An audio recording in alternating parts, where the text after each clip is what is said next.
الحمد لله الحمد لله وكفى وسلام على عباده الذين اصطفى أما بعد فأعوذ بالله من الشيطان الرجيم بسم الله الرحمن الرحيم والعصر إن الإنسان لفي خسر إلا الذين آمنوا وعملوا الصالحات وتواصوا بالحق وتواصوا بالصبر. وقال النبي صلى الله عليه وسلم كل أمتي يدخلون الجنة إلا من أبى. قيل من يأبى يا رسول الله؟ قال من أطاعني دخل الجنة ومن عصاني فقد أبى. أو كما قال عليه الصلاة والسلام. اللهم صل على محمد وعلى آل محمد كما صليت على إبراهيم وعلى آل إبراهيم إنك حميد مجيد. اللهم بارك على محمد وعلى آل محمد كما باركت على إبراهيم وعلى آل إبراهيم إنك حميد مجيد. খাদিমুল কোরআন পরিষদ কদুপুর আয়োজিত দুদিন ব্যাপী ২৭তম তাফসিরুল কোরআন মাহফিল ২০২৫ আয়োজিত মাহফিলের আজকের আখেরি রজনী মোহতারাম সভাপতি, উপস্থিত হযরত বুজুর্গ উলামায়ে কেরাম, সম্মুখপানে সমবেত দিন প্রিয়, ইসলাম প্রিয়, দিনদার, ইমানদার মুমিন মুসলমান ভাইয়েরা, পর্দার আড়াল থেকে আলোচনায় শামিল মা বোনেরা, আল্লাহর দরবারে শকর। আল্লাহ তাআলা মধ্যরাত্রি গড়ায়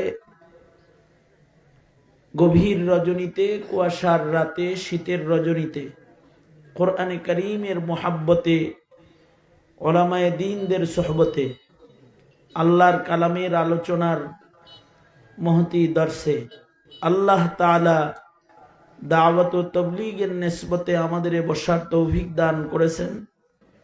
কালিমাতুশ শুকর পড়ি, শুকরিয়া আদায় করি, জবান খুলে ভক্তি ভরে সমস্বরে আওয়াজ করে মোহাব্বতে সকলে বলুন আলহামদুলিল্লাহ।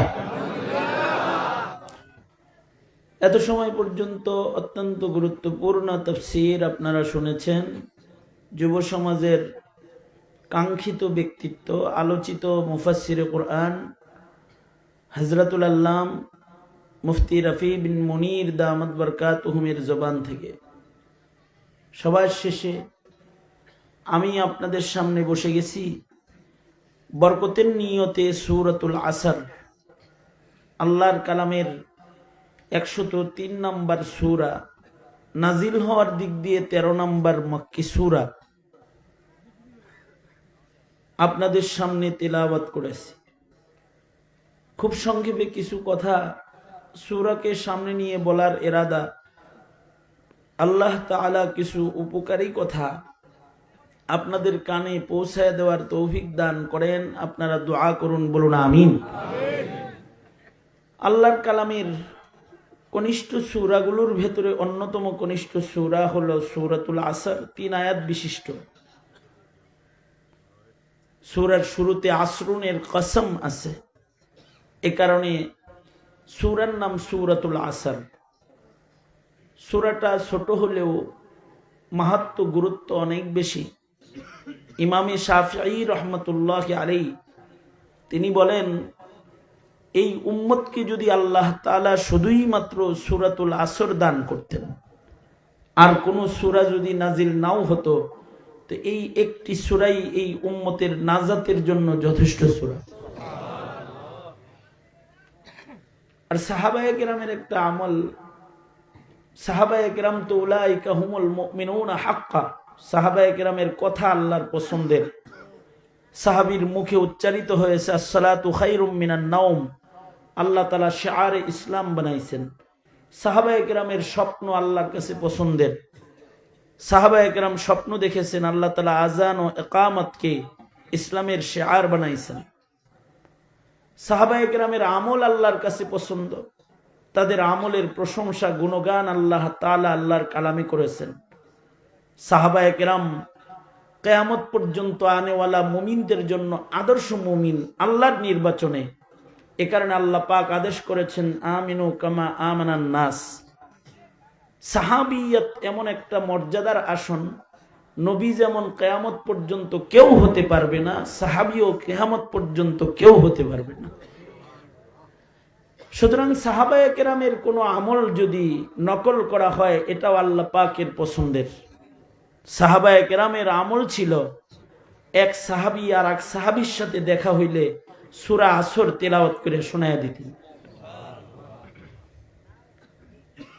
আর ওই সাহাবীদের আমলের নকল করতে আমি আপনাদের সামনে সূরা আসর তেলাওয়াত করেছি।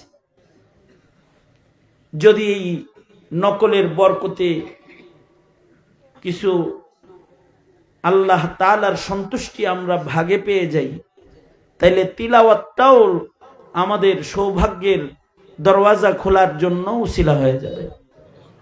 আল্লাহ তাআলা কবুল করুন। আপনারা আওয়াজ করে জবান খুলে বলুন আমিন।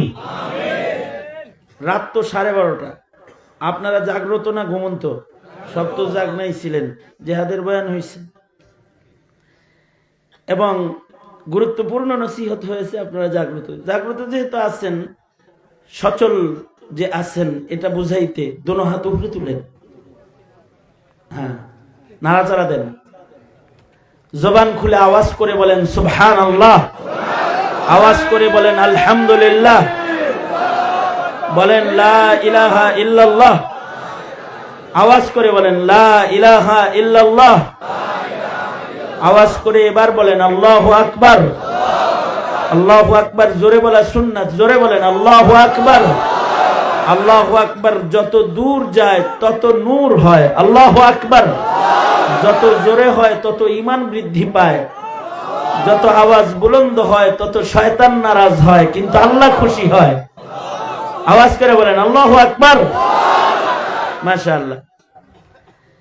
এই আপনাদের তন্দ্রা ছুটাইলাম, এবার সামনের কথাগুলো একটু খেয়াল করে অল্প সময় শোনেন। সূরার শুরুতে একটা কসম আছে।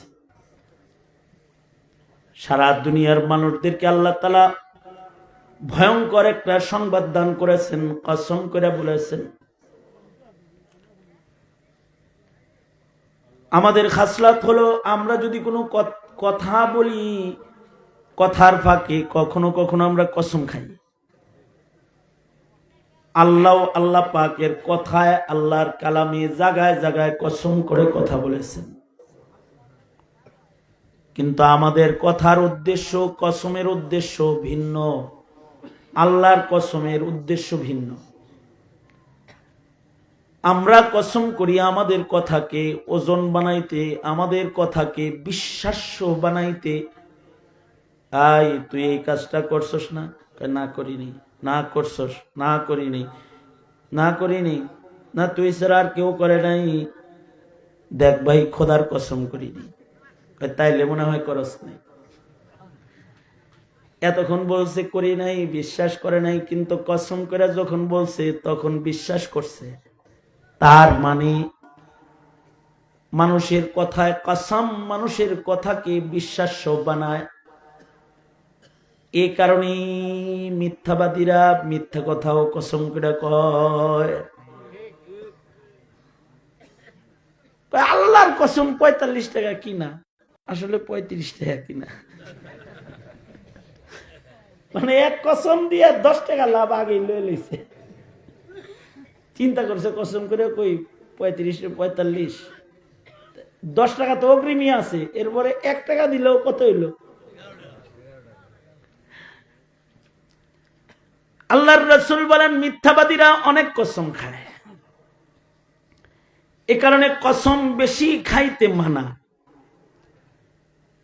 কেউ যদি কসম খায় তাহলে কসম পুরা করা ওয়াজিব হয়ে যায়। কসম যদি ভেঙ্গে ফেলে তাহলে আগের জমানায় গোলাম আজাদ করার কাফারা ছিল। এ কারণে কথায় কসম বেশি করতে নেই। কিন্তু মানুষ কসম করে কথাকে বিশ্বাস করানোর জন্য প্রয়োজনে, আর ফাসিকরা কসম করে অপ্রয়োজনে। মিথ্যাবাদী কসম করে মিথ্যা গিলাইতে খাওয়াইতে। মানুষ তার কথার ওজন বাড়াইতে কসম খায়। আল্লাহর কোরআনে বহু কসম আছে। আল্লাহ তাআলা কোন কসম আল্লাহর কথাকে ওজনদার বানাইতে করেন নাই, কারণ কালামুল মুলুকি মুলুকুল কালাম, আল্লাহর কথা সব ওজনদার।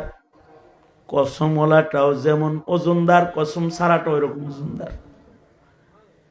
আল্লাহর কথা বিশ্বাস করানোর জন্য আল্লাহ কসম করেন নাই, কারণ ওমান আসদাকু মিনাল্লাহি কিলা,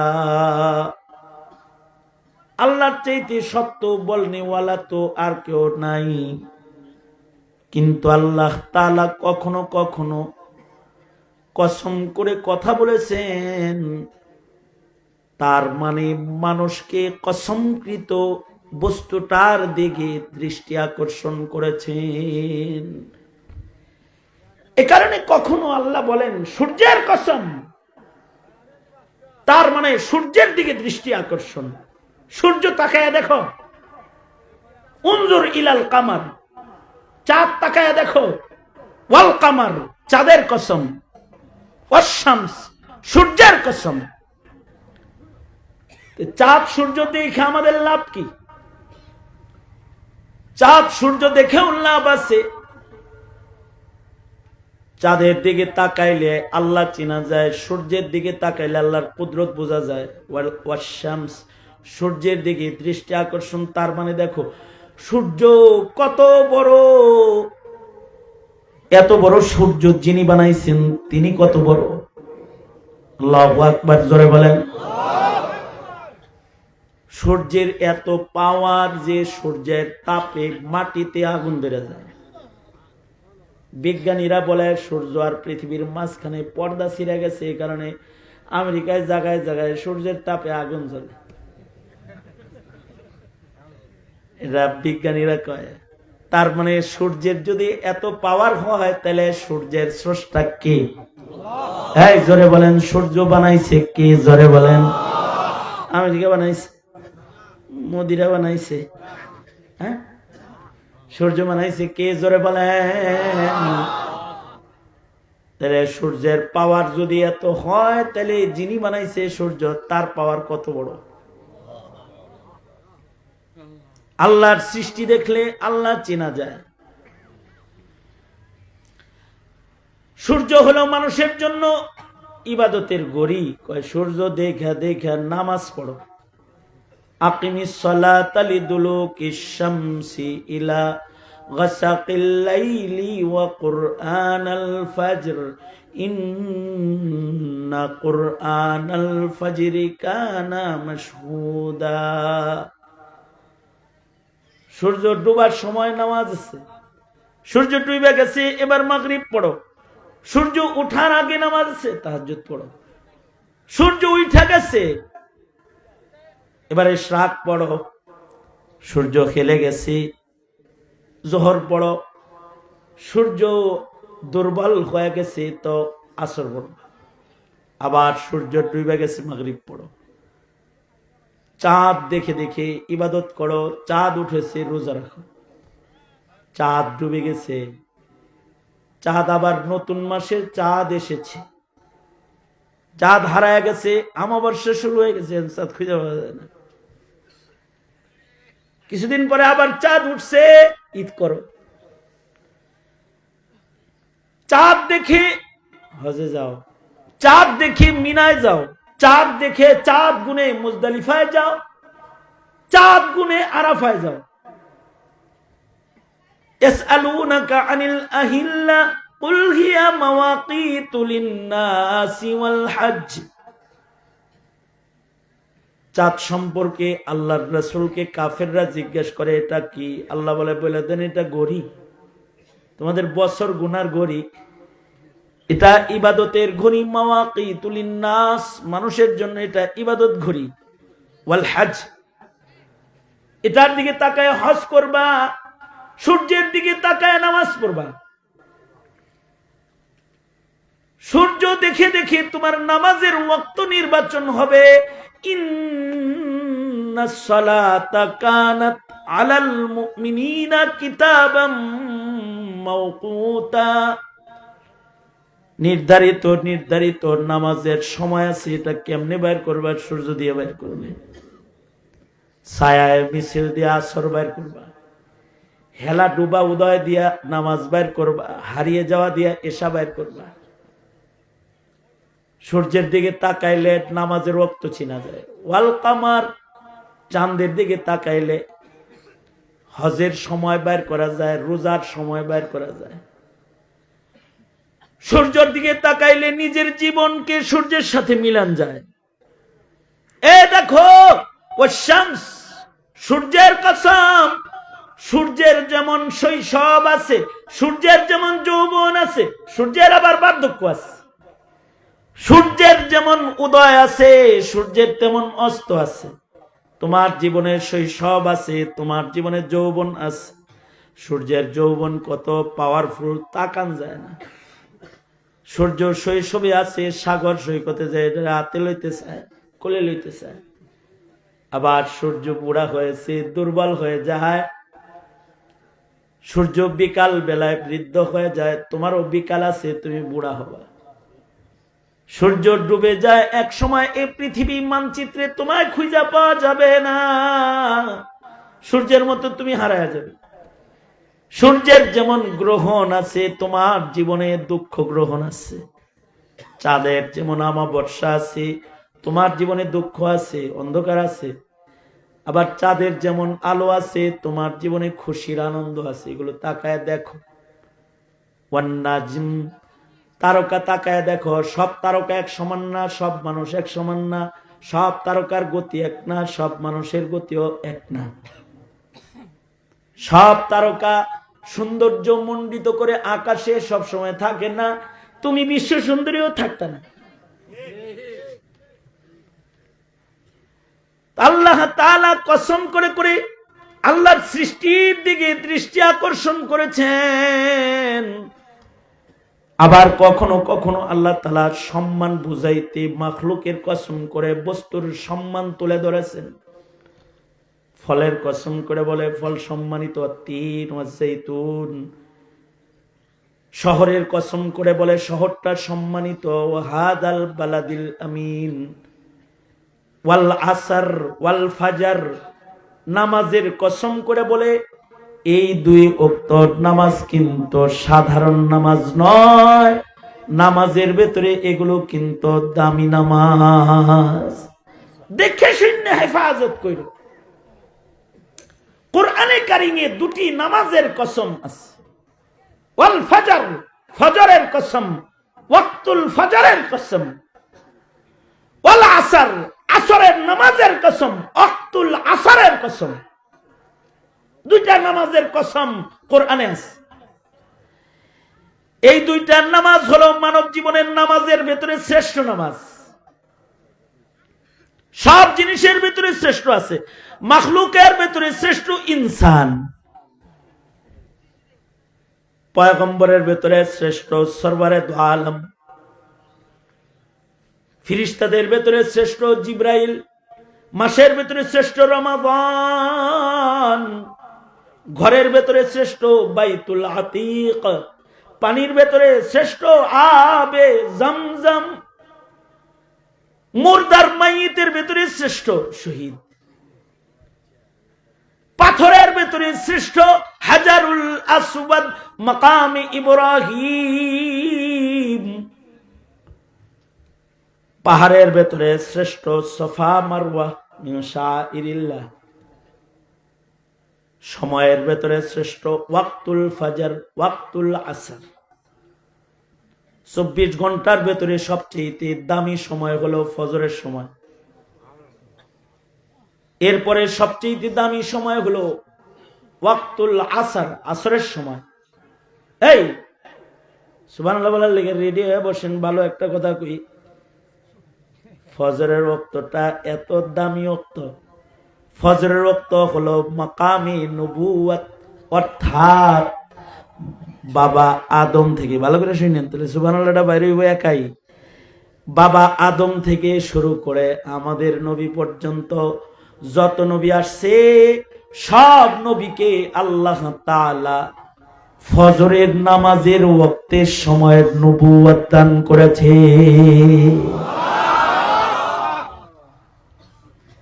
এটা যদি ভালো করে না শুনতেন তাহলে সুবহানাল্লাহটা বাইরে হইতো না।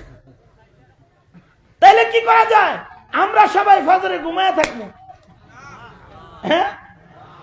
এ কারণে আল্লাহর পছন্দ হলো ফজরে কেউ ঘুমাবি না। আসসালাতু খায়রুম মিনান নাওম, সব উঠে যা। আল্লাহর ঘরের মিনারাত থেকে ডাকা হয়। কিন্তু আপনারা সাক্ষী দেন, আপনাদের এটা কি নবীগঞ্জ বান্না চঙে পড়ছি। আল্লাহু আকবার, আল্লাহু আকবার। বানিয়া চঙে তো ফজরের সময় সবাই জাগনা থাকে। আমাদের ঢাকায় খালি ফজরের সময় 1%, 2% জাগনা থাকে, আর আপনাদের হলো ফজরের সময় 100-100 জাগনা থাকে। ঠিক না? ঠিক না? ঠিক না? হ্যাঁ, ফজরের সময় ঘুমানো হারাম। ফজরের সময় ঘুম আল্লাহ হারাম করছে। কিন্তু বিজ্ঞান আর প্রযুক্তি এসেছে, রাত 1টা-2টা পর্যন্ত ফেসবুক চালায়, রাত 2টা পর্যন্ত টিভি দেখে, ইউটিউব দেখে। যারা সারা রাত জেগে গুনাহ করে তারা ফজরের সময় তো জাগবি। বুজুর্গ, ফজরের সময় যেন ঘুম না হয়, এ কারণে আল্লাহর রাসূল বলেন এশার নামাজ পড়ে তাড়াতাড়ি ঘুমাও।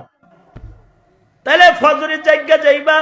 ফজরের ঘুম শয়তানের পছন্দ আর আল্লাহরও পছন্দ না। হ্যাঁ, আল্লাহ। আরে ফজরের ঘুম কইছি। ফজরের ঘুম কে পছন্দ করে? জোরে বলেন, আরো জোরে বলেন, আরো জোরে আওয়াজ করে বলেন। আর ফজরের জাগ্রত থাকা কার পছন্দ? আজ থেকে ফজরে ঘুমাবেন। এই কথা কেন? হ্যাঁ, ভালো করে ওয়াদা করিস, ঠিকঠাক মতো ওয়াদা করিস, ফজরে আর ঘুমাবি। হ্যাঁ, ঘুমাবি আর ফজরে জাগ্রত থাকবো ইনশাআল্লাহ। কারা কারা কারা কারা আল্লাহ কবুল করেন। এই তো আল্লাহরে সাক্ষী বানাই, সাক্ষী বানাই। আল্লাহ এ করে কবুল করেন। ভালো করে হাত তুল। এখন যদি ঘুমানোর নিয়ে যদি হাত তুলে নেই, ভালো করে বলো, ইয়া আল্লাহ ওয়াদা করিতেছি ফজরের নামাজ মসজিদে গিয়ে জামাতের সাথে পড়ার চেষ্টা করব ইনশাআল্লাহ। জোরে করে বলেন, আওয়াজ করে বলেন। আমাদের সমাজের মানুষ ফজরে কি করে? ফজরে কি করে? ফজরে ঘুমায়। কিন্তু নবীর যুগে ফজরের সময় বাচ্চারাও ঘুমাইতো না। সুবহানাল্লাহ, আরো জোরে আওয়াজ করে বলেন সুবহানাল্লাহ। আরে নবীর যুগ না, এই যে আমাদের আকাবির বুজুর্গরা, মুজাদ্দিদে আলফে সানি রহমাতুল্লাহের এলাকায় উনি ফজরের সময় বাচ্চাদেরকেও জাগাইতেন। আপনারা কি করেন? যারা নামাজি আছেন তারা খিলটা আস্তে করে খুলেন, কেউ যেন আওয়াজ না পায়। কিন্তু ফজরের সময় ঘন্টি বাজানোর নিয়ম, ঘুমাইতে পারবি না, আমার ঘরে যারা থাকস ঘুমাইলে তোমার ভাত নাই, যা বাইরে চলে যা। কি ঠিক না বে ঠিক? জোরে আওয়াজ করে বলে। মুজাদ্দিদ আলফে সানি রহমাতুল্লাহ আলাইহি ফজরের সময় বাচ্চাদেরকেও জাগাইতেন। আর একটা সুবহানাল্লাহ বলার মতো কথা শোনেন, কথাটা শুনলে সুবহানাল্লাহটা বাইরেই বল। মুজাদ্দিদ আলফে সানি রহমাতুল্লাহ আলাইহি নিজের বিবিরে যা বলতেন, বিবি আমার দুধের বাচ্চাটা কি ফজরে ঘুম পাড়ায়ও না, ওকে একটু জাগাও, ওকে একটু দুধ খাও। আরামে ঘুমাইতেছে, জাগাইলে কানবো। তো মুজাদ্দিদ আলফে সানি বলে, বাচ্চাদের কান্নাটা এটা জিকির, একটু কান দাও, উঠাও, একটু কাঁদাও, কারণ এ সময় ফিরিস্তারা আল্লাহর কাছে যাবে। ওয়াকুরআনাল ফাজর ইন্না কুরআনাল ফাজরি কানা মাশহুদা। ফিরিস্তারা যে ফজরে যারা কোরআন শুনে তাদের সাক্ষী দেয়, ফজরে কারা কোরআনের তিলাওয়াতের জিকির করে সাক্ষী দেয়। ফিরিস্তারা আমার ঘরের নোটিশটা যখন আল্লাহর কাছে নিয়ে দিবে, তখন বলবে আমার ঘরে দুধের বাচ্চাও জিকির করে, উঠাও রে, জাগাও। আর আমরা আমাদের বাচ্চাকে আদর করে ঘুম পাড়াই, নামাজের সময় আমরা বাচ্চাকে ডাকি না। আমাদের বাচ্চারা জানেও না যে ফজরে জাগতে হয়। ধন্যবাদ আমাদের ওই মায়েদের যারা রমজান মাসে ছোট ছোট বাচ্চাকে উঠায় সেহরি খাওয়াইতো, আবার ইফতারের সময় বসায় ইফতার করাইতো, আজানের আগে খাইতে নিষেধ করত, সেহরি আজানের আগে খাইতে উৎসাহ দিত যে আজানের পরে খাওয়া যায় না। আবার আদর যতন করে দুপুর বেলায় খানা খাওয়ায় বলতো আমাদের 1 রোজা হবে, তোমার 2 রোজা হবে। তার মানে হলো সকাল ফজরের আগে জাগ্রত করে সকালে জাগ্রত হওয়ার ইবাদত শিখাইতো। আর আমরা আমাদের সন্তানকে ওযু শিখাইতে পারি। আমাদের সন্তান ওযু জানে না, গোসল জানে না। আমাদের প্রতি থানায় যদি ওযু গোসলের পরীক্ষা হয়, তাহলে পাশ করব বেশি না ফেল করবে বেশি? স্বীকারই করতেছি আমরা ফেল করবে বেশি। কিন্তু মুজাদ্দিদ আলফে সানি রহমাতুল্লাহ আলাইহির গ্রামে এক লোক গেছেন, আমাদের এক বুজুর্গ, উনি মুজাদ্দিদ আলফে সানির গ্রামে গেছেন। যা ওই গ্রামে যা কবর জিয়ারত করছেন আলফে সানির। এরপরে মসজিদে আসরের পরে একটু বসে আছেন, দেখে বাচ্চারা মসজিদের সামনে খেলতেছে। আসরের আজান হয়ে গেল,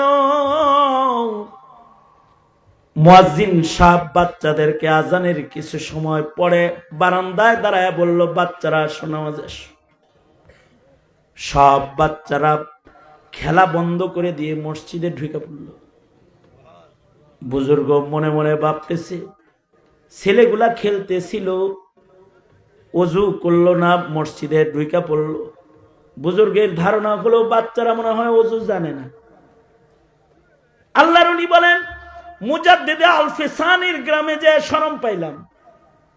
নামাজের পরে বাচ্চাদেরকে ডাইকা নিয়ে বৈশা বললাম, এই নামাজ পড়তে ওযু লাগে তা কি তোমরা জানো না? আজান দিল, ডাক দিল, মসজিদে আসলা, ওযু করলা না। বুজুর্গ বলে, বাচ্চাদেরকে কথা বললে বাচ্চারা একজন আরেকজনের দিকে তাকায় হাসে। আমি বললাম, হাসছো কেন? বাচ্চারা বলে, আমরা আলফে সানি গ্রামের সন্তান, আমরা ওযু ছাড়া থাকি না, আমরা নামাজের জন্য ওযু করি না, আমরা সব সময় ওযু করেই থাকি, ভেঙে গেলে ওযু করি। খেলতেছিলাম, ওযু ছিল, ওই ওযু দিয়াই নামাজ আদায় করতে জামাতে দাঁড়াইছি। এগুলো হলো এক সময়ের মুসলমানের ঘরের সমাজের তরবিয়ত, আমাদের ঘরের তরবিয়ত গেল কোথায়? আমাদের ছেলেরা 5 ওয়াক্ত নামাজের ওয়াক্ত কোনটা শুরু কোনটা শেষ এটা বলতে পারবে না। ঠিক কথা বলেন, ঠিক না? ঠিক ধরে আওয়াজ করে বলেন। তাই হয়েছে না হালাত? আর এইটা সবচেয়ে বড় কুদাল মারছে আমাদের পায়ে, বড় কুড়াল দিয়ে কোপটা দিছে হলো আওয়ামী লীগ। রাগ আর কিছু নাই। আওয়ামী লীগ 16 বছরে আমার দেশের সব মক্তব বন্ধ করে দিয়েছে। কেজি স্কুল চালু করেছে, সকালবেলার স্কুল চালু করে আমাদের মক্তবগুলোতে তালা লাগায়া আমাদের বাচ্চাকে হিন্দুর বাচ্চার মতন বানাইবার চেষ্টা করে গোমাতা পর্যন্ত পড়াইছে, গোমাতা পড়াইছে। কিন্তু আমাদের বাচ্চারা দিন সম্পর্কে জানে না। এই দেশের উলামায়ে উম্মত যারা বাচ্চাদেরকে দিন শিখাতো, যারা আলেমদেরকে দাওয়াত করত, আলেমরা তাদেরকে দিন শিক্ষা দিত, যারা দিনের কথা ইমানের কথা মজলিসে বসে বলতো, তাদের নামে মামলা দিয়ে তাদেরকে থানায় লিস্টি দিয়ে চোর ডাকাতের চেয়ে বেশি নিকৃষ্ট বানাইছে। আর এই সকল আলেমদেরকে জেলখানায় বন্দী করেছে, যার ভেতরে অদম্য একজন। একটা বছর জেলখানায় আমাকে আটকায় রাখছে। আমার অপরাধ কি? আমার অপরাধ হলো আমি বাইতুল মোকাররমে ককটেল মারছি। আমি জীবনে ককটেল চোখেই দেখিনি, আপনাদেরকে সাক্ষী রেখে শেষ রাত্রিতে বলছি। আর মামুনুল হকের মামলা কি জানেন? মানিব্যাগ চুরি। এগুলো পড়লে ইবলিসেও হাসে।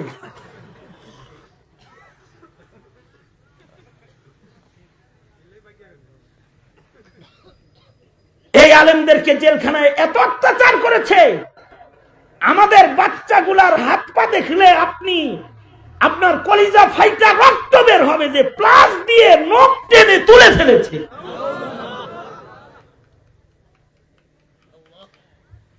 আমি নিজেই তো 4 মাস হেলান দিয়ে, ওয়ালের সাথে হেলান দিয়ে ঘুমাইছি। এই দিক দিয়ে পিক পড়তো, এদিক দিয়ে হাতের চামড়া উঠে গেছে হ্যান্ডকাপ পড়তে পড়তে। যন্ত্রণাটা এমন ছিল, প্রতিদিন রাত্রে মনে হতো, নিজেকে নিজে বলতাম, আইয়ুবী আজকের রজনীও কিন্তু তোর জীবনের শেষ রজনী হইতে পারে। মনে হইতো যে আজ রাত্রি মনে হয় মারাই যাব। এ ধরনের এক দুর্বিষহ হালাত এদেশের আলেমদের। আর যারা নর্তকী, যারা তাদের দেহ প্রদর্শন করে আমার যুবকদের চরিত্রের উপরে দাগ কালিমা লেপন করে, তারা এমপি মন্ত্রী হয়েছে এদেশে। বিনিময়ে আমার দেশের মুসলমান দিন শূন্য হয়েছে। এরা কালেমা পড়তে পারে না, এরা আজান দিতে পারে না। আমার এক বন্ধু এক জানাজায় গেছে, মুফতি এনায়েত জানাজায় গেছে। পরে জানাজা শেষ হয়েছে, কেবল জানাজা পড়ার জন্য মাইয়িতের ছেলে নাতি বিদেশ থেকে আসছে। নাতি তার বাবাকে বলতেছে, আব্বু এখন কি দাদুর লাশ আগুন দিয়ে পোড়াবা? নাউজুবিল্লাহ বলেন, জোরে করে বলেন নাউজুবিল্লাহ। কে বলতেছে এই কথাটা? মুসলমানের নাতি বলতেছে তার বাপেরে, মানে ছেলেকে বলতেছে নাতি দাদার জানাজা পড়ে, আব্বু দাদুর লাশ কি এখন আগুনে জ্বালাবা? সাথে সাথে বাবা সন্তানের মুখ চেপে ধরছে, মুখ তো চেপে ধরছে, কিন্তু অনেকেই তো শুনে ফেলছে। আমার বন্ধু কান্দে আর কয়, মুসলিম সমাজের ধর্মীয় শিক্ষার গুড়া বিজাতিরা এমন ভাবে কাটছে যে একটা মুসলমান বাচ্চাও জানে না মৃত্যুর পরে ওর দাদার সাথে আচরণটা আসলে কি হবে, পরিবারের পক্ষ থেকে কি আচরণ, আল্লাহর পক্ষ থেকে কি আচরণ কবরে, তা জানে না। অবশ্য হিন্দি ফিল্ম দেখতে দেখতে সন্তান এটা শিখেছে যে কিছু মাইয়িতকে মরার পরে আগুনে পুরানো হয়, তার সন্দেহ তার দাদা কি ওই দলের না ভিন্ন দলের। এই তো হিন্দি সিনেমার পুরস্কার, যে ডিসলাইন ছাড়া মুসলমানের ঘর চলে না, তাদের পুরস্কার তোমার ঘরে এটা। কিন্তু তোমার সন্তান সালাতুল ফজর সম্পর্কে জানে না, তোমার সন্তান 5 বেলার নামাজ সম্পর্কে জানে না। রজব মাস সরওয়ারে দো আলাম 50 ওয়াক্ত নামাজ আকাশ থেকে নিয়ে এসেছেন, তার ভেতরে গুরুত্বপূর্ণ হলো সালাতুল ফজর। ফজরের সময় কেউ ঘুমাবে, এটা আল্লাহ পছন্দ করেন না। ফজর হলো নামাজের সর্দার নামাজ। যারা ফজর হিফাজতকারী হয়, সর্দার নামাজির খাতায় তাদের নাম চলে যায়। ফজরের পরেই যে নামাজটা দামি সেটা হলো সালাতুল আসর, কারণ আসর দুর্বল ওয়াক্তের নামাজ। ওয়াক্তুল আসরটা হলো মাকামে বেলায়াত। কেউ যদি আসরের নামাজকে যত্ন সহকারে আদায়কারী হয়ে যায়, মহান আল্লাহ তাদের দারাজাতকে বুলন্দ করে দেয়। কারণ আসরের নামাজ দিয়া বেলায়েতের মাকাম বন্টন হয়। এ কারণে খাজা কুতবুদ্দিন বখতিয়ার কাকি উনি মৃত্যুর আগে ওসিয়ত করলেন, এই আমার মুরিদানেরা, আমার জানাজা একটা অলি বুজুর্গ দিয়া পড়াইবা। খলিফারা বলে অলির নাম কি? কুতবুদ্দিন বলে অলির নাম বলি না, অলির 4টা গুণ বলা যায়। এই 4 গুণ যার ভিতরে পাইবা তাকে দিয়া আমার জানাজা পড়াইবা। 4 গুণে মানুষ না পাইলে বিনা জানাজায় লাশ দাফন করে দিবা। 1 নাম্বার গুণ, যার জীবনে কোনোদিন তাকবীরে উলা ছাড়ে নাই, বালেগ হওয়ার পর থেকে আমার জানাজা পর্যন্ত যে তাকবীরে উলার নামাজ পড়েছে, তাকে দিয়া আমার জানাজা পড়াইবা। 2 নাম্বার গুণ, যার জীবনে কোনোদিন তাহাজ্জুদের নামাজ কাজা করে নাই, তাকে দিয়া আমার জানাজার নামাজ পড়াইবা। আমাদের বাপ দাদারা 40 বছর তাকবীরে উলার হিফাজত করেছে। সাঈদ ইবনে মুসাইয়িব রাহমাতুল্লাহি আলাইহি সুদীর্ঘ 40 বছর লাগাতার আজান হওয়ার আগে মসজিদে প্রবেশ করেছে। ওনাকে জিজ্ঞেস করা হয়েছে, আজানের আগে মসজিদে ঢুকেন কেন? উনি কান দেয়ার কয়, হাসরে যদি আল্লাহ মামলা দিয়ে কয় আমার ঘরে তোরে ডাইকে আনতে হতো কেন, আজানের পরে কেন আসলি, আমি আল্লাহর আদালতে কি জবাব দেব? আর ইমামে আজম আবু হানিফা রাহমাতুল্লাহ আলাইহি, হানাফি মাযহাবের ইমাম, ইমামুনা ইমামুদ দুনিয়া, ইমামে আজম আবু হানিফা রাহমাতুল্লাহ আলাইহি 40 বছর এশার ওযু দিয়া ফজরের নামাজ পড়েছেন। তার মানে 40 বছরের ভেতরে তাহাজ্জুদ কাজা নাই। কুতবুদ্দিন বখতিয়ার কাকি বলে, আমার জানাজা তাকে দিয়া পড়াইবা যার তাকবীরে উলা কাজা নাই, যার জীবনে তাহাজ্জুদ কাজা নাই, যার জীবনে চোখের গুনাহ করে নাই, অর্থাৎ চোখ দিয়া পরনারী দেখে চোখের গুনাহ করে নাই, গুনার ধান্দা কল্পনা হৃদয়ে আঁকে নাই, তাকে দিয়া আমার জানাজার নামাজ পড়াইবা। 4 নাম্বার, তাকে আমার জানাজার ইমাম বানাইবা। যে আসরের নামাজ ফরজ নামাজ তো পড়েছে, সাথে সাথে তার জীবনে আসরের পূর্বের 4 রাকাত সুন্নত জীবনে কোনোদিন কাজা করে নাই, এমন মানুষ দিয়া আমার জানাজার নামাজ পড়াইবা। যখন শর্তগুলা পেশ করেছে, লক্ষ জনতা কুতবুদ্দিনের জানাজায় মাথা নিচের দিকে দাঁড়ায় কাঁদতেছে আর শর্মিন্দা হয়ে চোখের পানি ফেলতেছে। কিন্তু একটা লোক, যিনি একজন রাজনীতিবিদ, সুলতান শামসুদ্দিন আলতামাস রহমাতুল্লাহি আলাইহি, যিনি দিল্লির বাদশাহ ছিলেন, তিনি জানাজার নামাজ পড়ানোর জন্য সামনে আগায়া কুতবুদ্দিনের কপালে চুমা দিয়া কয়, নিজের বুজুর্গ দিয়া জান্নাতে যাও, আর আমার আমল ফাঁস করে কেন যাও? সারা জীবন আমল গোপন করেছি, আজকে তোমার জানাজা পড়াইতে যায় ফাঁস করে দিলাম। দোহায় লাগে ময়দানে মাহশরে আবার একা একা জান্নাতে যাও না। একজন রাজনীতিবিদ, দিল্লির বাদশাহ, আর তুমি রাজনীতি করতে যাও, ফরজ নামাজ জুমার নামাজ পড়ার টাইম পাও না, কয় মিছিল আছে জুমা পড়া যাবে না।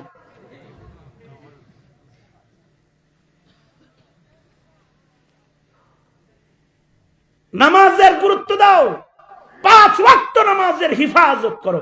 আউয়ালু মা ইউহাসাবু বিহিল আবদু ইয়াউমাল কিয়ামাতিস সালাহ। আর নামাজের ভেতরে সবচেয়ে গুরুত্বপূর্ণ হলো ফজর, এরপরে আসর। ফজর ঘুমের হালতে কাজা হয়, আর আসর হলো অবহেলায় কাজা হয়ে যায়, কারণ ওয়াক্তটা খুব দুর্বল। এ কারণে 2 নামাজের কসমি আল্লাহ কোরআনে করেছেন। তার মানে হলো একটা শিক্ষণীয় বিষয়, খেয়াল করেন, শিক্ষণীয় বিষয় হলো ওয়াল আসর, কালের কসম, হায়াতের কসম, সময় দামি। হায়াত কাল আসর, হায়াত হলো আসরের নামাজের মতন। আসরের নামাজ অবহেলা করলে যেমন ওয়াক্ত চইলা যায়, মানুষের হায়াত এত ছোট যে এটা অবহেলা করলে হঠাৎ মালাকুল মউত সামনে দাঁড়ায় যায়। কারণ মানুষ সবাই মৃত্যুর দিকে আগাইতেছে। ইন্নাল ইনসানা লাফি খুসর, তার মানে মানুষ ধ্বংসের দিকে আগাচ্ছে। সব মানুষ নিশ্চয়ই ধ্বংসের ভেতরে নিপতিত, তার মানে সব মানুষ মরণের দিকে যাইতাছে। আদ-দুনিয়া মুদবিরাতুন ওয়াল আখিরাতু মুকবিলাতুন। হযরত আলী বলেন, পৃথিবীর সব মানুষ মরণের দিকে আগাইতেছে, সব মানুষের হায়াত কমতাছে। রাজার হায়াত কমতাছে, প্রজার হায়াত কমতাছে, ইমামের হায়াত কমতাছে, মুক্তাদির হায়াত কমতাছে, মুফাসসিরের হায়াত কমতাছে, বলনেওয়ালার হায়াত কমতাছে, শুননেওয়ালার হায়াত কমতাছে। এ হায়াত যাইতাছে, আমারও হায়াত কমতাছে, রাফি বিন মনিরেরও হায়াত কমতাছে, আপনাদেরও হায়াত কমতাছে, বুড়ারও হায়াত কমতাছে। মূল ক্যাপিটাল সবার শেষ হয়ে যাইতেছে, ধ্বংস হয়ে যাইতেছে। হায়াত ক্যাপিটাল সবার বরবাদ হয়ে যাইতেছে। হায়াত ফুরানোর দিক দিয়ে সব মানুষ ধ্বংসের ভিতরে। কিন্তু ইল্লাল্লাযীনা আমানু, যারা ঈমানদার তাদের হায়াত কমে না। ওয়া আমিলুস সালিহাত, যারা নেক কাজ করে তাদের হায়াত কমে না। ওয়া তাওয়াসাউ বিল হক, যারা সত্য বলনেওয়ালা হয়, হকের পথে আহ্বানকারী হয়, তাদের হায়াত কমে না। যারা সবরওয়ালা হয়, তাওয়াসি ইলাল হক করনেওয়ালা হয়, তাদের হায়াত কমে না। কারণ এই 4টা গুণ যার ভেতরে আছে, তার কাছে যখন মরণটা হাজির হয়ে যায়, সে দুনিয়ার নকল হায়াত থেকে মরণ দরজা দিয়া আল্লাহর জান্নাতের হায়াতের ভেতরে ঢুকে যায়। যাদের ভেতরে 4 গুণ আছে, দাঁড়াও, যাদের ভেতরে 4 গুণ আছে তাদের মরণ নাই। এ কারণে ঈমানদারের মরণ নাই। প্রশ্ন হলো, আমি কি ঈমানদার না বেঈমান? এইটা নিজেকে জিজ্ঞাসা করা দরকার। কারণ ঈমান এত সস্তা জিনিস না যে জন্মাইলেই ঈমানদার হওয়া যায়। জন্মসূত্রে বহু ঈমানদার আছে যারা বেঈমান হয়ে কবরে যায়, ঠিক কিনা? যারা আওয়াজ করে বলেন। এই 90% মুসলমানের মাটিতে বহুত ঈমানদার আছে যারা বেঈমান হয়ে কবরে যায়। কারণ কি? কারণ হলো তাদের আকীদা নষ্ট। 22 দিন রিমান্ড ছিল আমার, 22 দিন। 22 দিনের রিমান্ডে কিছু ঈমানদারের সাথেও দেখা হয়েছে, কিছু বেঈমানের সাথেও দেখা হয়েছে। ঈমানদার যে পুলিশগুলো আছে, এরা হকি স্টিক লয়ে ঢুকতো, লাঠি লুটি লয়ে ঢুকছে, ঢুইকা দরজাটা লাগাইয়া দিয়া ওইগুলা দূরে রাইখা জড়ায় ধরে কান্দা কয়, হুজুর হাত পা বান্ধা, মাফ করে দিয়েন, রিমান্ড করতে আসি নাই, দরজা বন্ধ করছি, নায়েবে নবী আপনার পাও ধরে মাপ চাইবেন নাই।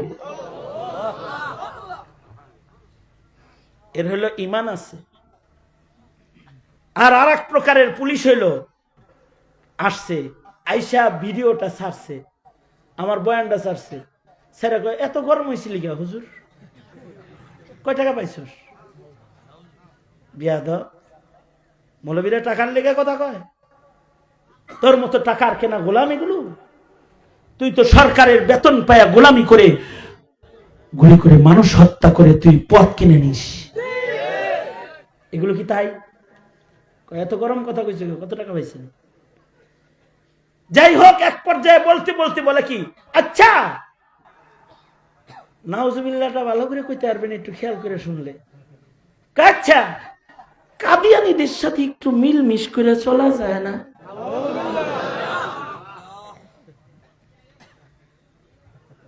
কি ওয়াজ উনবেন? আগার গুইয়াম জবা সুজাত, আমি খালি সেউল্লাহ 22 সালেরই মরা, জেলখানে একবার মরছি, সুতরাং আমার মরাও নাই, জেতা হালত নাই, সমান সমান, সেম সেম। এ কারণে আমি বলতে সমস্যা নাই। যে এটা যে কইল যে হুজুর কাদিয়ানীদের সাথে মিলমিশ করে চলা যায় না, আমার খালি হাত দুইটা পিছনে বান্ধা, তাছাড়া আমার দিল চাইতেছিল হাতে যদি হ্যান্ডকাপ না থাকতো তোর একটা বক্সিং দিয়ে তোর নাকের বদনাটা আগে খোলায় ফেলাই দিতাম। এখন দিলের হালত হলো এই, কিন্তু কথা বলার কায়দা নাই। আমি শুধু মৃদু আওয়াজে বললাম কাদিয়ানীরা কাফের। কাফের কই? তারা তো আল্লাহ মানে, নবী মানে। আল্লাহ মানে, নবী মানে, কিন্তু শেষ নবী মানে না। আর মনে মনে কইতাছি, আরে পাঠার ঘরের পাঠা, তোরে যে এই 16 কোটি মুসলমানের দেশে কে যে তোকে বিসিএস ক্যাডার হিসেবে মুসলমানের দেশে পুলিশ চাকরি দিছে, যে তুই কাদিয়ানী কাফের এইটা জানোস না? তুই তো শাহজালালের মাটির পুলিশ হওয়া দূরের কথা, এই মাটির একটা সুইপার হওয়ার যোগ্যতা তোর নাই। এই দেশের মুসলমানের ট্যাক্সের টাকায় তোর বেতন হয়, আর তুই জানোস না কাদিয়ানী কাফের?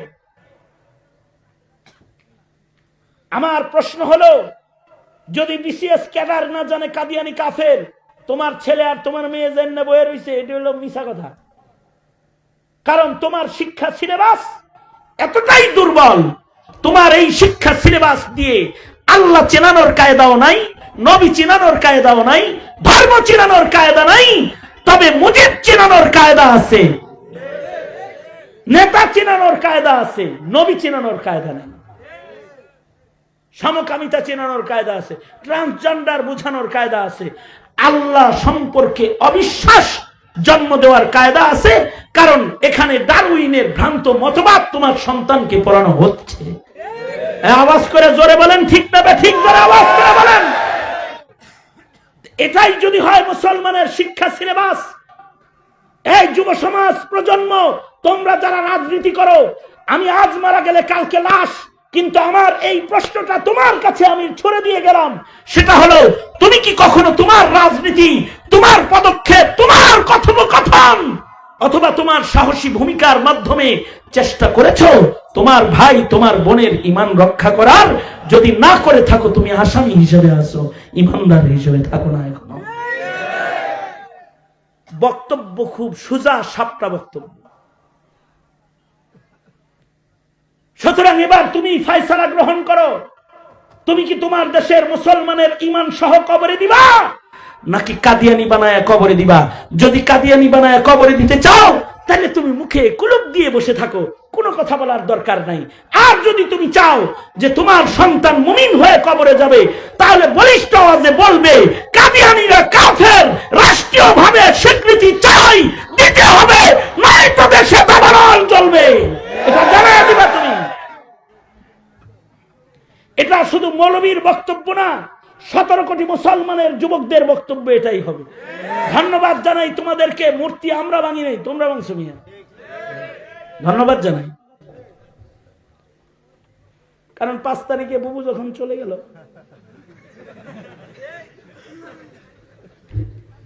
কয় তারিখে গেছে গা বুবু? 5 তারিখে চলে গেছে।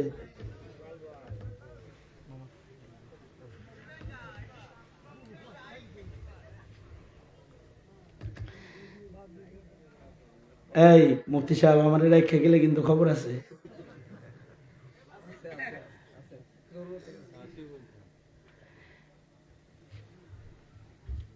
কয় তারিখে গেছে? জাস্ট 5 মিনিট একটু কথা শুনেন, খেয়াল করে শুনেন। 5 তারিখে গেল না? 6 তারিখ সন্ধ্যার আগে সব মূর্তি শুয়ে পড়ছে। কি কথা কন না কেন? আওয়াজ করে বলেন না কেন? জোরে বলেন না কেন? ভাস্কর্য আছে দিল্লি না ঢাকা? ঢাকা ঢাকা। এইবার আমার প্রশ্ন, বুঝতে শুনে উত্তর দাও। সেটা হলো এই 24 ঘন্টার ভিতরে যে সব মূর্তি শুইল, এর ফাঁকে আর একটা কথা শোনো। কথায় কথা আসে, কান টানলে মাথা আসে, ঠিক আছে? কথায় কথা আসে, কান টানলে কি আসে? মাথা আসে। এই কয়েকদিন আগে গেছিলাম গোপালগঞ্জে মাহফিলে, কিছুদিন আগে আর কি। গোপালগঞ্জের সদর গেটে শেখ মুজিবুর রহমান দাঁড়ানো আছে, উনি সালাম দেয় ঢুকলি। কিন্তু আফসোসের কথা হইলো, সেদিন গেলাম দেখলাম যে শেখ সাহেবের মাথা নাই। আমি বুঝাইতে পারিনি মনে হয়। হ্যাঁ কি? হ্যাঁ, আমার কথা হলো এই মাথা কে ভাঙছে? এই মাথা কি গড়ডাঙ্গা মাদ্রাসার হুজুররা ভাঙছে? অথবা দেশের সব মূর্তিগুলো এগুলো কে ভাঙছে? মহিবুল্লাহ বাবনগরী ভাঙছে? মামুনুল হক 2-4টা ভাঙ্গে তো বুড়িগঙ্গায় ফালাইছে। এই কথা কন না কে? ফালাইছে, একটাও ভাঙছে? ফয়জুল করিম সাহেব উনি কয়েকটা ভাঙছে, খালিদ সেবুল্লাহ ইউবি 2-3টা ভাঙছে নাকি? হ্যাঁ, রফি বিন মুনির, এদেশের আলেমরা কেউ ভাঙছে? কোন ছাত্র ভাঙছে?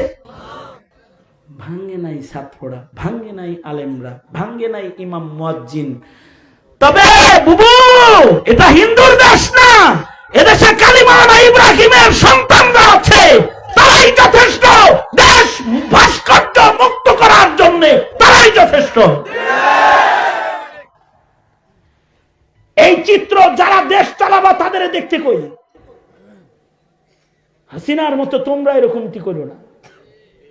এদেশের মুসলমানদের ইমানি বুঝ দেখার চেষ্টা করো, বুঝার চেষ্টা করো, এরা কি চায় বুঝতে চেষ্টা করো। এরা নিজের সন্তানকে হিন্দু আর বেঈমান বানাতে চায় না, তারা তাদের সন্তানকে ইমানদার বানাইতে চায়। বুঝার চেষ্টা করো, এটা ইমানদার বানাইতে চায়। কারণ আমরা কেউ চাই না আমাদের সন্তান বেঈমান হয়ে কবরে যাক। চান কেউ? চান? একজনও আছেন? এবং আমরা চাই না আমাদের সন্তানের আমল নষ্ট হোক। কি ইমান আমল যে ঠিক করব, লোক লাগবো না? কাদেরকে লাগবো? তাওয়াসিল আল হক, তবলিগ লাগবো। এই তবলিগটা ছিল মসজিদে মসজিদে, হেলমেট বাহিনী ঢুকায়, এখানেও 2 দল। এই মাসাইল শিখাইতে আলেম লাগবে কি লাগবে না? জোরে আওয়াজ করে বলেন। মৌলবীর দরকার আছে না নাই? এই মৌলবীদেরকে হয়রানি করার চক্রান্ত করা। সবার মামলা শেষ হয়ে গেল। ডক্টর সাহেব, ডক্টর ইউনূস সাহেব সবার মামলা শেষ করে দিল, এখনো পর্যন্ত আলেমদের মামলাগুলা শেষ করলেন না। এগুলো শেষ করেন। আলেমরা এ জাতির জানাজা পড়ায়, এ জাতির বিয়া পড়ায়। এই মুসলিম দেশে আলেমরা সন্তানদের নাম রাখে, পয়লা খানাটা চিবয়া খাওয়ায়। এত সস্তা না এদেশের দিল থেকে, মুসলমানের দিল থেকে আলেমদেরকে সরাইয়া দেওয়া। আপনারা মামুনুল হকের নামে একটা রিসোর্ট কাহিনী বানায় এদেশের সব আলেম থেকে আপনারা জাতিকে সরাইয়া দিবেন। এটা এত তুরির কারবার না, তুরির কারবার না, ঠিক কিনা? জোরে আওয়াজ করে বলেন। সুতরাং আলেম আছে যেখানে, জোরে আওয়াজ করে বলেন, আলেম আছে যেখানে, আলেম নাই যেখানে। আমি তোমাদেরকে কিছু আঞ্চলিক কর্মসূচি দিয়ে যাই, সেটা হলো তোমরা ঘরে ঘরে লিখে দাও কাদিয়ানিরা কাফের। বই পড়াইতে হবে না, তোমরা তোমাদের স্লোগানে কাদিয়ানি চিনায়া দাও। তোমাদেরকে বলে যাই, তোমরা ঘরে ঘরে আওয়াজ তুলে দাও নাস্তিক মুরতাদের ফাঁসি চাই। তোমার স্লোগান দিয়ে চিনায়া দাও আমার দেশে, মুসলমানের দেশে নবীর দুশ্মন দেখতে চাই না, আমরা দেখতে চাই না, স্লোগানে জানায়া দাও। ঠিক কিনা? জোরে আওয়াজ করে বলো। ধানের শীষ আর নৌকার স্লোগান যদি দিতে পারো, নবীর স্লোগান কেন দিবা না? তোমার নবীকে চিনাও। শুক্রবারে বাতাসা কিনে নিয়ে যাবি মসজিদে, বাতাসা চিনো? এই এতটুকু এগুলো বাচ্চাদেরকে খাওয়াবি আর বলবি কাফের কাফের কাদিয়ানি কাফের, বল নেই বাতাসা। আর যদি পারো বাড়ির সামনে একটা গেট করবা, গেটে লেখা দিবা কাদিয়ানিরা কাফের। পাকা একটা গেট করবা, গেটের উপরে লিখে দিবা কাদিয়ানি কাফের। এই যারা যারা বাপের জমিনে বাড়ি করবি ভবিষ্যতে, কাদিয়ানি কাফের লিখবি তো? লিখবি তো? কি জন্য লিখবি? লেখবা কি জন্য বলো? লেখবা হলো তোমার সন্তানরে এত লেখাপড়া করাইয়া কাদিয়ানি চিনানোর টাইম নাই তোমার। ডাইরেক্ট সোজা সাপটা কাফের, ঠিক না? তাহলে একজন দাঁড়াও, স্লোগান দাও এখন, কাফের কাফের।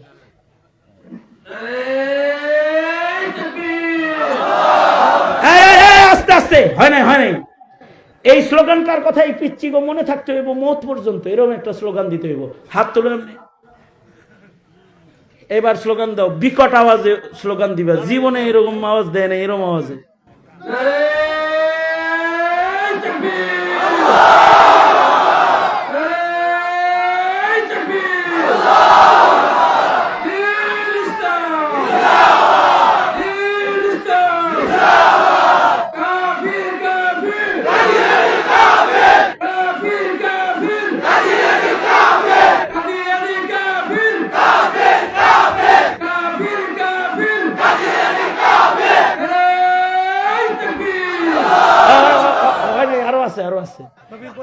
নবীর পরে নবী নাই, সংসদে আইন চাই। তারপরে শোনেন শোনেন, আপনি বলবেন নবীর পরে নবী নাই, হেরা করবো সংসদে আইন চাই।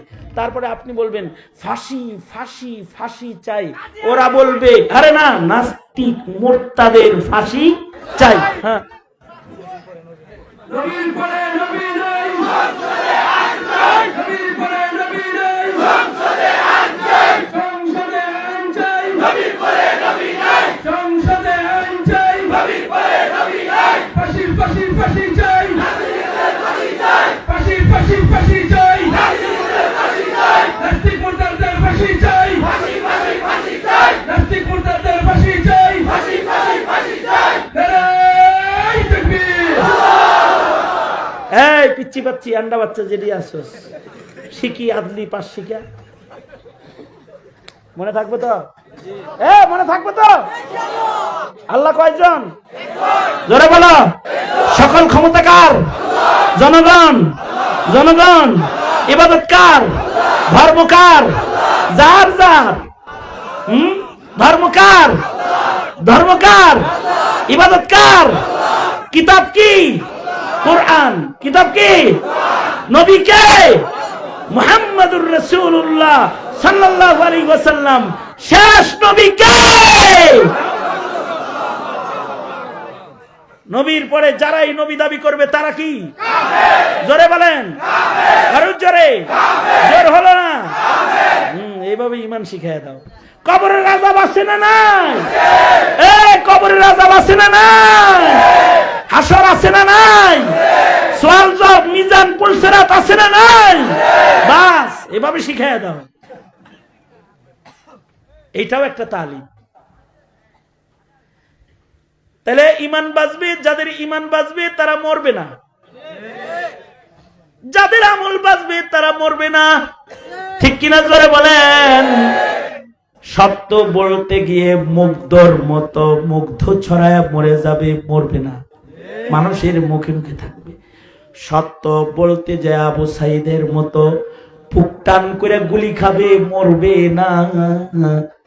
আবু সাইদ সরণি হবে, আবু সাইদ গেট হবে, আবু সাইদ স্কুল হবে, আবু সাইদ কলেজ হবে, আবু সাইদ চত্বর হবে, বেঁচে রবে, অমর হয়ে রবে, তার ধ্বংস নাই। যারা সত্য বলে মরে যায় ওরা অমর হয়ে যায়। জোরে বলো ঠিক না বেঠিক? মনে থাকবে তো? সবাই ইস্তিগফার, আস্তাগফিরুল্লাহ রাব্বি মিন কুল্লি যামবি ওয়া আতুবু ইলাইহি লা হাওলা ওয়ালা কুওয়াতা ইল্লা বিল্লাহিল আলিয়্যিল আযীম। আস্তাগফিরুল্লাহাল্লাযী লা ইলাহা ইল্লা হুয়াল হাইয়ুল কাইয়্যুম ওয়া আতুবু ইলাইহি। খাদিমুল কোরআন পরিষদের এই তাফসীর মাহফিল, এটাকে প্রতি বছর সফল করবেন ইনশাআল্লাহ। এই এই উঠে গেরা, ডায়াবেটিস এখন দোয়া হইব, নড়াচড়া করবি ডাইরেক্ট মায়ের শুরু হইব।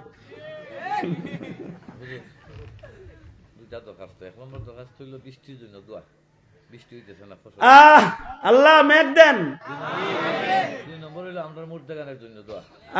আল্লাহ তাআলা এই এলাকার সকল মাইয়িতদেরকে মাফ করে দেন। জোরে আওয়াজ করে বলেন আমিন। দরখাস্ত হইল আপনি যত জীবন বাঁচবেন কদ্দুপুর খাদিমুল কুরআন আসবেন, এই প্রতিজ্ঞাটা আপনি করতেন। দেখছেন সভাপতি চালাকটা কি, চালাকিটা কি করছে? আল্লাহ কবুল করে। শোনেন, আমি তো ওই যে রফি বিন মনি সাহেব সিলেটে আমার যেমনে চালায় আমি হেমনে চলি। শালা তো ছোট ভাই, হের কথাই চলতে হয়, দুলাভাইয়ের কোনো গতি নাই। একটা তারিখ দিয়ে দিব না ইনশাআল্লাহ, ইনশাআল্লাহ রফি বিষয়টা খেয়াল রাখবে। একজন এই যে আব্দুল হক লন্ডনী রহমতুল্লাহ আলাই এবং আর কে শাহিনুল হক লন্ডনী, হ্যাঁ ওনার ছেলে, তো ওনারা এই খাদিমুল কোরআন পরিষদ গঠন করেছেন জাতিকে কোরআন শোনানোর জন্য। আল্লাহ তাআলা ওনাদের মাফ করে দেখ, আমিন বলেন। আপনারা, আমরা আসবো, কিন্তু আপনারা এই তাফসীর মাহফিলের দিনটা, বিশেষভাবে শেষ দিনটা, আমরা অন্য কাম বাদ দিয়া দিনে একটু রেস্ট নিয়ে রাত্রে ওয়াজ শুনতে আইবেন এবং এরকম আইলে চলবো না। সদল বলে আইবেন, এতটুকুন প্যান্ডেল না, দ্বিগুণ করবেন প্যান্ডেল। একটা তাফসীর মাহফিল যেন পুরা এলাকায় প্রভাব বিস্তার করে, এরকম করবেন ইনশাআল্লাহ। আপনারাও মেহনত করবেন, আপনারাও মেহনত করবেন, আমরাও আল্লাহ বাঁচায় রাখলে আর ইনশাআল্লাহ। একটা কথা হলো, আনসারী সাহেবরা 3টার সময় গেছে মাহফিলে যায়, কয় আমি আইসি, আহো সব আইসি করে ওয়াজ করছে। আমরা তো ব্যস্ত, আমি তো মানুষ একটা, ব্যস্ততা বেশি, সময় মেনটেন করা যায় না। দেখ আল্লাহ তাআলার সামনে তৌফিক দান করে। আমার কথাগুলা যা বলছি মনে থাকবে তো ইনশাআল্লাহ। আলহামদুলিল্লাহি রাব্বিল আলামিন ওয়াসসালাতু ওয়াসসালামু আলা সাইয়্যিদিল আমবিয়া ওয়াল মুরসালিন মুহাম্মাদিন ওয়া আলা আলিহি ওয়া আসহাবিহি আজমাইন। রব্বুল আলামিন খাদিমুল কোরআন পরিষদের ২৭তম বছর ২০২৪ সাল 2 দিন ব্যাপী তাফসীর মাহফিলের গভীর রজনীর আখেরি মুনাজাত। বসার জায়গা নাই, তোমার গোলামেরা দাঁড়ায় দাঁড়ায় কথা শুনেছে। আরো ঘন্টার পর ঘন্টা বলল, এভাবে মৌমাছির ঝাঁকের মতো, চাকের মতো বসে বসে তারা কোরআন শুনতো। এরা কোরআন প্রেমিক। রাব্বুল আলামিন এলাকার উলামায়ে দ্বীন যারা, তারা নিগরানি করেছে, যোগ্য যোগ্য মুফাসসিররা তাফসীর করেছে। গোলাম না চিজ না লায়েক বসে বসে কিছু কথা বলেছি। তোমার বান্দারা হাত তুলে তুলে ওয়াদা করেছে, তোমার জমিনের তোমার গোলামদের ঈমান বাঁচাইতে তারা কাজ করবে। রব্বুল আলামিন গভীর রাত, সারা দুনিয়া ঘুমায় গেছে, কিন্তু তোমার রহমতের দুয়ার তো খোলা আছে আল্লাহ। ভিক্ষুকের মতো দুইটা হাত কাঙ্গালের মতো বাড়ায় ধরেছি। জিন্দগির সব গুনাহের জন্য তোমার কাছে মাপ চাই ওরে মালিক। মেহেরবানি করে আমাদের জিন্দগির সব গুনাহ তুমি মাফ করে দাও আল্লাহ। জেনে না জেনে অন্ধকারে আলোয় গোপনে প্রকাশ্যে যত পাপাচার করেছি ক্ষমা করে দাও। বুড়াদের হযরত আবু বকর বানায়া দাও, যুবকদেরকে খালিদ বিন ওয়ালিদ বানায়া দাও, পর্দার আড়ালের মা বোনদের হযরত ফাতিমা খাদিজা বানায়া দাও আল্লাহ। আয় রব্বি করিম, কোরআনের মাহফিলের প্রতিষ্ঠাতা যারা কবরে চলে গেছে মাফ করে দাও।